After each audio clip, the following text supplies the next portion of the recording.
Good afternoon, everyone. My name is Cadet Lee. I'll be your PL for today's mission. Time is now 1800. Listen up for your OPORD brief. Take out those notebooks, those pens, write all this information down that you deem important. All right, situation. Area of interest, area of operations Atropia includes AO's Arrowhead to the south, Red Warrior to the north, Sangari Village, and Highway 25 are to the east. Democratic Republic of Ariana and Route 115 are to the west and northwest. The predominant area in our area of interest is going to be the two AOs that we have, Arrowhead and Red Warrior, which are often used as staging areas and supply areas for anti-coalition forces in the area. Excuse me. Area of operations. AO Arrowhead is going to be our area of operations for this operation, which is located south of AO Red Warrior. The northern boundary is going to be Route 8. The western boundary is going to be Route 7. The eastern boundary is a tank trail by Route 1. And then the southern boundary is going to be Route 10 Alpha. Now, all of these routes are man-made, so it'll be pretty obvious when you see them. Now, there are many MSRs throughout the AO, and they are all-weather, loose surface roads. So need to be aware of those. We'll move on to some terrain features. So observations, fields of fire. We have intermittent buildings, not very many of them, but just be aware of where they are when you see them. Some vehicular traffic and civilian traffic in certain areas. Plenty of open fields, some intermittent vegetation, and that intermittent vegetation in open areas will provide little cover concealment, so you need to be able to utilize that cover when you see it. We'll try to make our movement into that cover and concealment as best as we can. So, avenues approach. Those all-weather roads throughout the AO provide enemy forces high maneuverability and multiple avenues of approach. Multiple avenues of approach lead into the AO as well, from areas like the Sangari Village and district areas, and also the greater area of interest. Some key terrain. Our FOB is located at vicinity grid 16 Sierra Echo Golf 87219495. I say again, FOB, vicinity grid 16 Sierra Echo Golf 87219495. Now our HLZ for this operation is located just east of our FOB in the eastern portion of the AO, which is on vicinity grid 16 Sierra Echo Golf 87509450. I say again, 16 Sierra Echo Golf 87509450. Now this can be used at LZ and retrans location, so be aware of that. Obstacles. Multiple LDAs run through the AO. It's those all-weather roads, so we have to be aware of those when we come up on them. We're going to execute our LDA operations. Cover and concealment. So remember, guys, same as always, trees up to 4 inches in width throughout the AO can block 5.56, 7.62 munitions. So got to get behind something like that or bigger in order to be able to have adequate cover. Now, vegetation in the AO, even though it's intermittent, it'll provide concealment. Sometimes the best you can get is long grass, but always get concealment and cover. Then obviously open areas provide none, so we'll try to avoid those as much as possible. So some weather. Wind is low, visibility is good, precipitation's high at 80% today, but it's going to be lower the rest of the week. Temperature is a high of 57, low of 37, so not super cold, not warm, just right. Cloud cover is going to be mostly cloudy today, but mostly sunny the rest of the week, so that'll be pretty good there. Humidity is 80% today with that little bit of precipitation in the beginning, but 30% the rest of the week, so looking at not to be too humid. Overall, just got to be aware of if we're going to need our wet weather gear tonight when we move out, maybe some snivel gear, so just be aware, drink lots of water when it gets hotter later in the week, and we'll be good. So we'll talk about some civil considerations, our A-scope here. Our area of interest, Atropia, has a small population of only about 30,000, which they're generally neutral to either side of the conflict. Now in AO's Arrowhead and AO's Red Warrior, civilians are still neutral to the conflict, but they're likely to house enemy fighters by coercion. And then that Sangari village, which is going to be to the east of the area, is more hospitable to enemy fighters. So it's not directly going to be within our AO in this objective, this operation, but it's still important to be aware of that could be a location that enemy reinforcements come from. Capabilities. Civilians are likely to support enemy with Class 1 supplies under coercion. Class 1 supplies, just food and water, right? If the enemy needs that, they can just go show their weapons to the civilians, and they're going to be able to steal that from them. Organizations. So we do actually have a local crime family operating out of that Sangari village in support of SAPA forces operating in the region. So that's one big organization that we all need to be aware of. We shouldn't encounter them too much. Just, it's important. People. So it's likely that civilians will flee from kinetic engagements. So once the shooting starts, we shouldn't be too worried about civilians, but always maintain PID, guys. That's always important. And then no journalists are expected, but journalists can always pop up after kinetic engagements. So later we'll talk about some talking points that you guys can give to those journalists. We have an HVT, Jamil Budwaz. He's a Sangari businessman. He operates a cafe in that village, and he's a member of the Bakwani crime family. So he's important. If you're able to see him, limp in his left leg, kind of short, long, dark beard. Hey, it's hard to recognize him, but if you see anything similar to that, make sure to call it up, and we may be able to capture him, detain him, based on what hire gives us, if they give us any instructions when we run into him. Events, no current events in the area that we know of, but we'll be prepared to adjust based on what comes up as we move through the objective. So, enemy.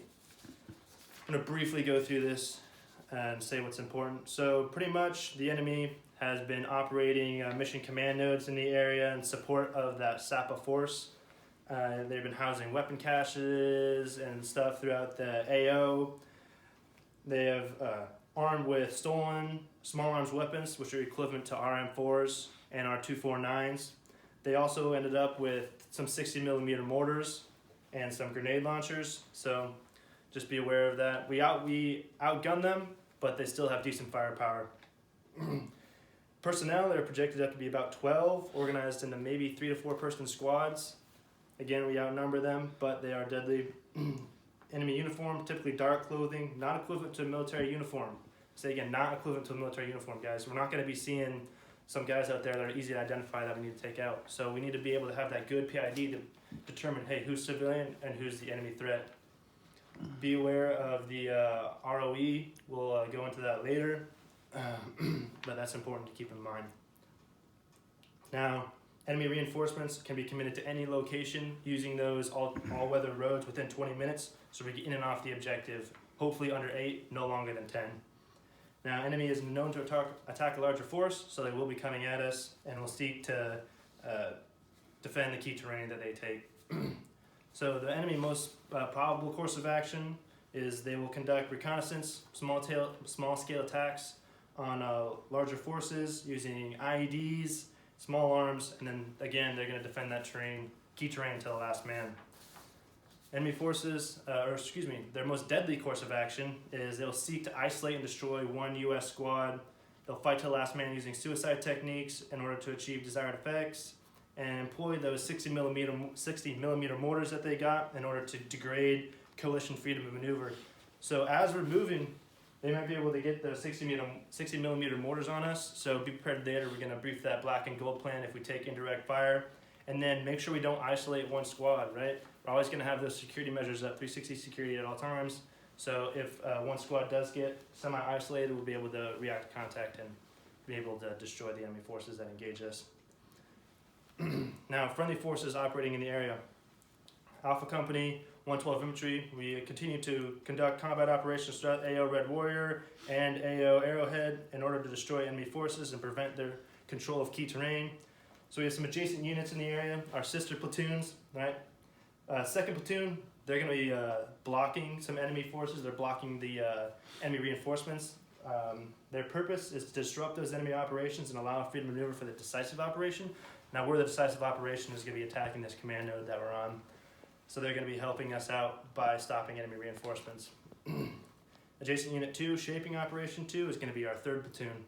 Their task is movement to contact. Their purpose is, again, to disrupt enemy operations and allow freedom of maneuver in order or for the decisive operation. Again, they're doing a similar thing as 2nd platoon. However, they're going to be a little bit more southeast of us and blocking those enemy forces. No attachments or detachments. Now, here's your mission statement. Everyone write this down. 1st Platoon, Arrowhead Company, 112 Infantry will conduct an attack in order to destroy enemy mission command node, objective Corona, vicinity grid, 16 Sierra, Echo, Golf, 8626, 9689, no later than 0600 hours in order to allow Atropian government to re-establish security within the region. I say again, 1st Platoon, Arrowhead Company, 1-2 Infantry will conduct an attack to destroy enemy mission command node, objective Corona, vicinity grid, 16 Sierra, Echo, Golf, 8626, 9689, no later than 0600 hours in order to allow the Ethiopian government to establish security within the region. Now I want to take note of something here. It says no later than 0600 hours. This will be a night operation, so keep in mind that. Make sure we have all the equipment we need, nods, PECs, all those things. Execution. So we got some intent from our commander. Purpose of this operation is to deny anti-coalition forces freedom of maneuver, confirm or deny PIR, not become detected or decisively engaged by enemy forces. So we'll take that down to my intent. This is what I want from us. Purpose of this operation, we're going to be conducting an attack in order to destroy the anti-coalition forces freedom of maneuver and confirm or deny that PR.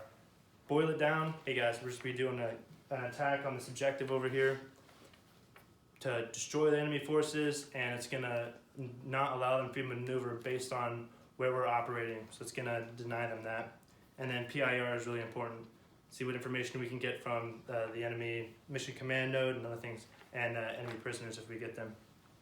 End state, 1st Platoon Alpha Company, 112 Infantry conducts attack on objective Corona, no later than 06, collects the PIR, and then we're going to reconsolidate at the ORP, and then we're going to be prepared for follow-on missions. So that means ammo conservation, equipment conservation, and things like that. So we're going to go. All right, boys, concept of the operation. We'll give a brief overview, and then we'll go into all the little nitty-gritty details. So first of all, we'll conduct an attack on objective Corona. It's be a standard attack with a breaching plan if that needs to happen. Weapon squad will form the base of fire element. Security squad will be the local support by fire. Assault 1 will form the breach element.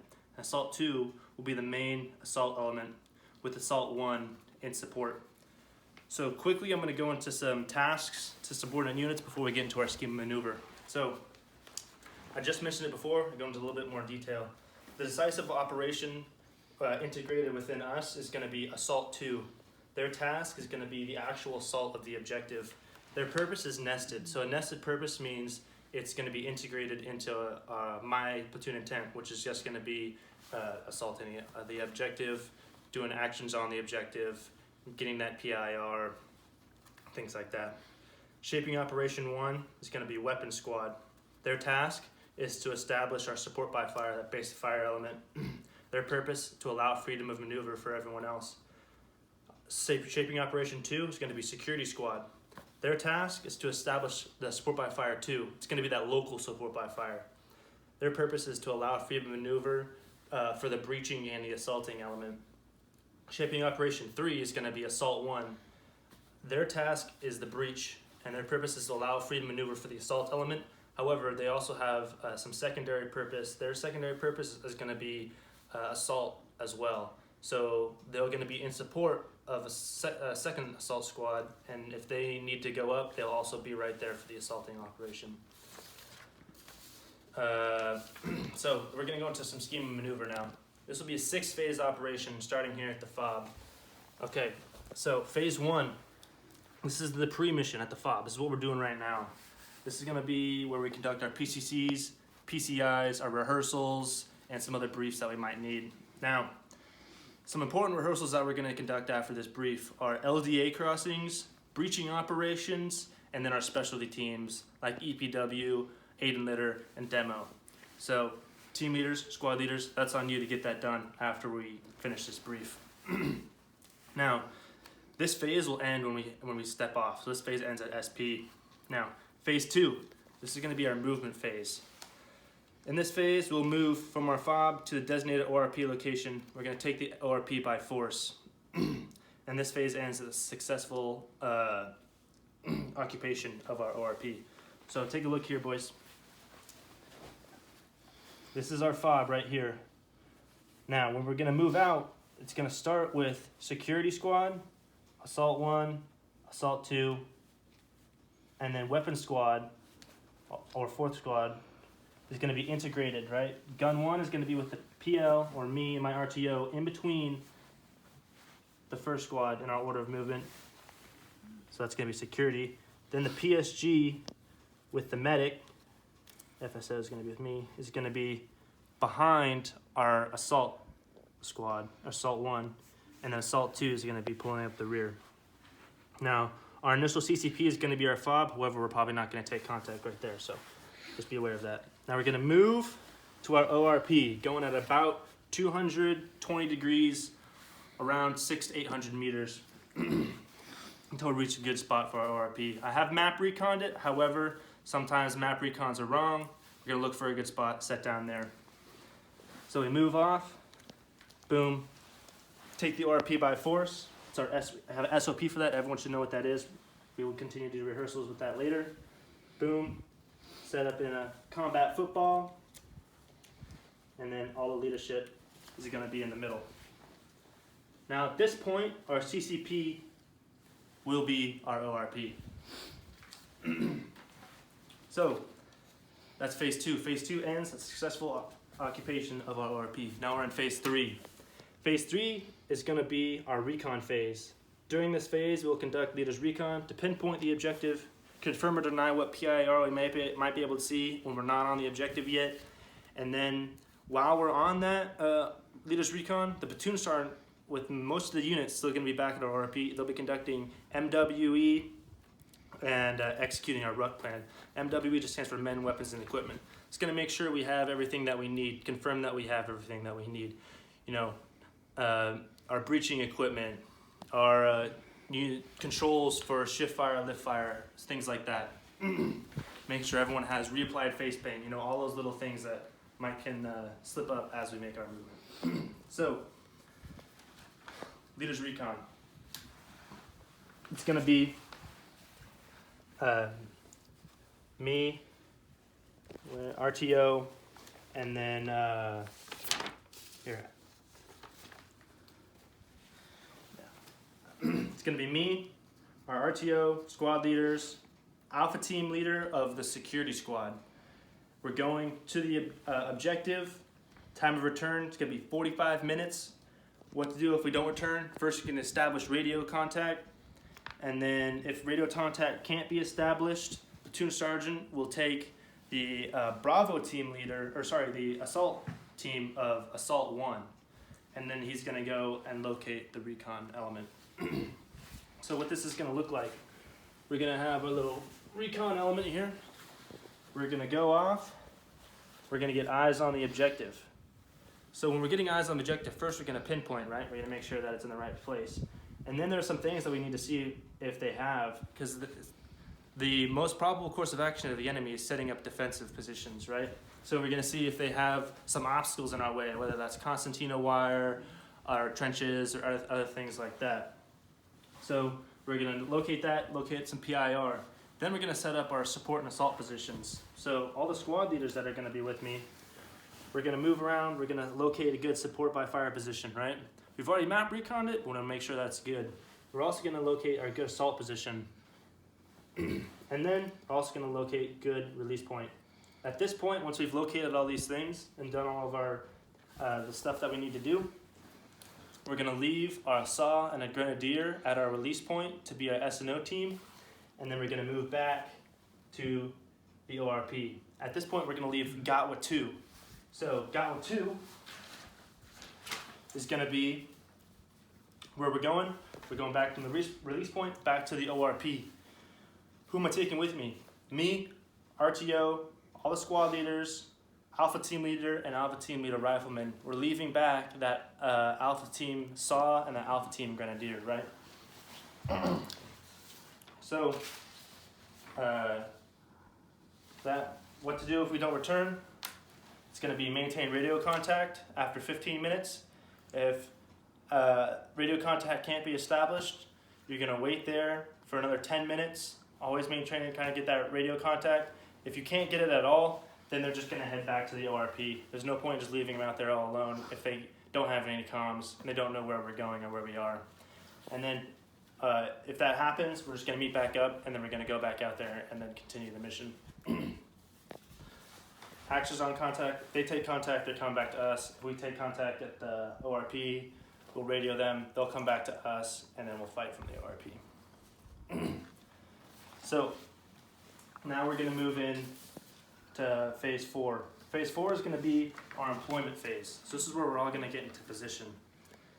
In this phase, all elements will place their designated positions in the ask backwards form and set up some engagement criteria.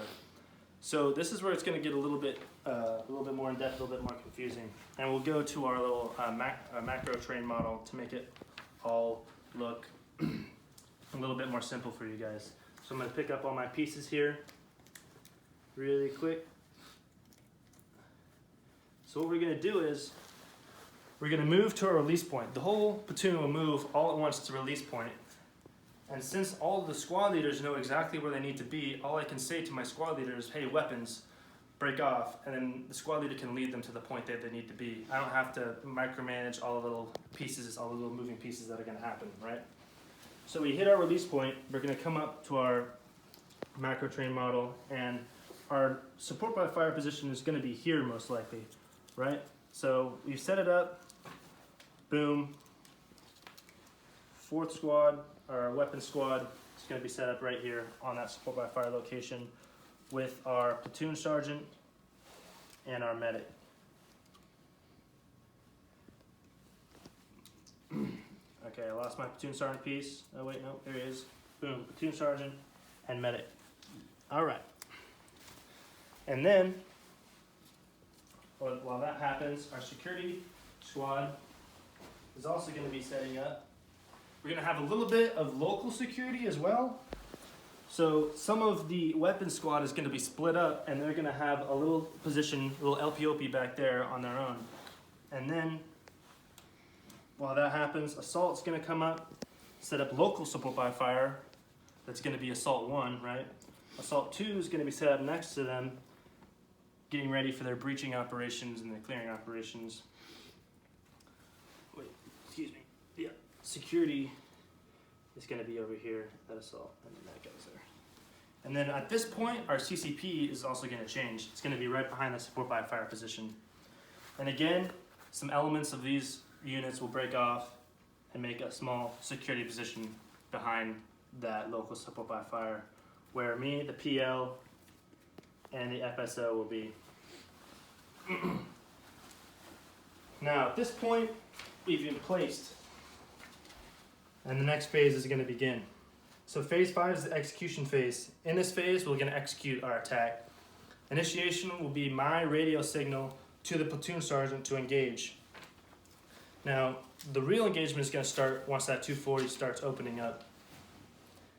After initiation, assault 1 will move up to the breach obstacle if it's there, right? If it's not there, then assault 1 and 2 are just going to be the assaulting elements. However, if the breach is there, they're going to move up and execute that breach. And then after they breach the obstacle, assault 2 will move across, clear the objective until they reach the LOA, and after they reach the LOA, we can set up security, and then we're going to do our actions on them. So what's going to happen is assault 1, we can see here on this train model, if they do have some obstacles, so you have some triple strand Constantino wire here and some double strand over there.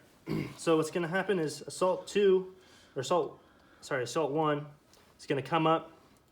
They're going to do their breaching operations, right? So the 5 fundamentals of breaching operations is SOSRA. So the first one is going to be suppress. These guys are going to be our initial suppression, our support by fire. And then our local support by fire is going to be our second suppression. And it's going to be obscure, right? So we have this TRP right here. It's a final protective fires TRP. It's going to be a long line. So they're going to drop smoke. It's going to be our mortars, right? Mortars are going to drop, friendly mortars are going to drop smoke right on top of the objective, but beyond the breach point to obscure that area. Second S is going to be secure. You have to secure the breaching point. So that's when our breach squad goes up and they secure the breach point, as well as assault, both assaults behind them. At this point, they're going to breach. First of all, they're going to breach with explosives. If that doesn't work, they're just going to use wire cutters, pull that apart. Once they breach, have that successful breach, then they're going to move in, right? While this is happening, while these guys are moving up and executing our breach, we're going to have some shift and lift fires called to our 2 support by fire locations, right? So our primary call is going to be radio. Alternate is going to be star clusters. Then contingency is going to be foxtails. And then emergency is going to be whistles. For whistles, it's going to be 2 or multiple long blows of the whistle. And then for that's for shift fire. And the lift fire is going to be short, quick blasts. Now that pace plan for shift is the same as for lift fire. And remember, it's got to be mirrored, right? We give it, and then they have to give it back so we know they acknowledged. So that's going to happen once the 2 elements start moving up. Both these guys are going to shift fire. These guys are going to shift fire to 15 degrees off to this side of the objective. These guys are going to shift fire off this side of the objective while these guys move up. And then once they reach the objective, reach that breach point, is when they're going to call that lift fire. And again, same pace plan, right?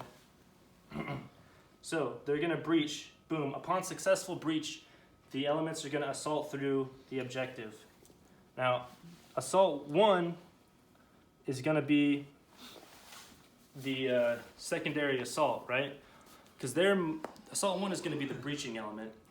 And if we don't take too many casualties at the breach point, they can also be supplemented as another assault unit. They're going to come up and move through. At this point, once they've moved through the objective, they can call up their LOAs, and then security squad, as our local support by fire, everyone's going to turn around, and then they create 360 security over here to cover these LDAs. These guys are going to turn, and they're going to have guns down this LDA and down this LDA. And then our 2 assault elements that are going to be on the objective are going to be conducting the actions on. So we're only going to be on the objective for 8-10 minutes. Our RTO is going to be calling off that time, and we're going to be conducting our EPW, aid and litter, and then our demo. Now, how we get off the objective. We're going to get off the objective in the same SOP we always have. It's going to be red, white, and blue. So red's going to be assault. This is where assault elements are going to pick up, and they're going to move back toward the local support by fire location. Now, once they've started moving back, we're going to go ahead and we're going to call blue, actually. So we're going to the same terminology, however, in a little bit different order. We're going to actually hit that demo team. They're going to blow it up and also move back. And then we're going to call, once they blow that up and everyone reaches back, we're going to call our white. Now, this is when all the elements are going to move off in one coordinated point back to the release point, and we're all going to retreat back once we've conducted our operation. So just like that, and we'll be off the objective. So I'm going to list off our specialty teams, so everyone listen up for your name. Now, EPW is going to be Holt and Hurd. Secondary EPW is going to be Reddick and Hardin. Demo is going to be Morris and Fiesel. Secondary demo is going to be Garcia and Hernandez. Our compass is going to be Pratt. Compass 2 is going to be Spratt. Paceman is going to be Robinson, and Manser will be our secondary paceman. So some schema fires that we have on the objective. This is important for everyone to know. We already briefed that we have this schema fires obscuration that we're going to have right here. However, we also have some TRPs beyond the objective in case of reinforcements, and we have a TRP over here by some buildings that we have Now, it's most likely that these buildings are civilian, or like the civilian populace. However, we have a TRP set up just in case that we receive some fire from that location, or if enemy reinforcements try to move through that area. Now, remember, this one's going to be smoke. All these are going to be most likely HE rounds. Now, talking about schema fires, the enemy also has those 60mm mortars, so I'm going to quickly brief our black and gold plan once we're on the objective. So, our black plan is going to be go to the release point, right? Everyone's going to head back to the release point. And then our gold plan is going to be go to the ORP. And at that point, we can reconsolidate and move back to our FOB. So I have some coordinating instructions. Our RTO is going to be our timekeeper, as well as when we do EPW, he's going to be the man writing down all the PIR that we find. So PIR is going to be the composition and disposition of men, weapons, and equipment on the suspected MC node. Their uniform type, enemy combatants, confirm or deny presence of overhead structure, confirm or deny presence of automatic weapons, and a CBRN threat, and then that HVT as well. So some reports required is going to be SP report, salute reports upon enemy contact, LACE reports, and consolidation reports, 9-line medevac and 9-line UXO as required, and then a general sit rep is going to be requested from higher, and that'll be up to me. So pretty much, it's just going to be the standard stuff, everything that we practice, so be prepared to always have that on the go. So time is now 1900. What are your questions?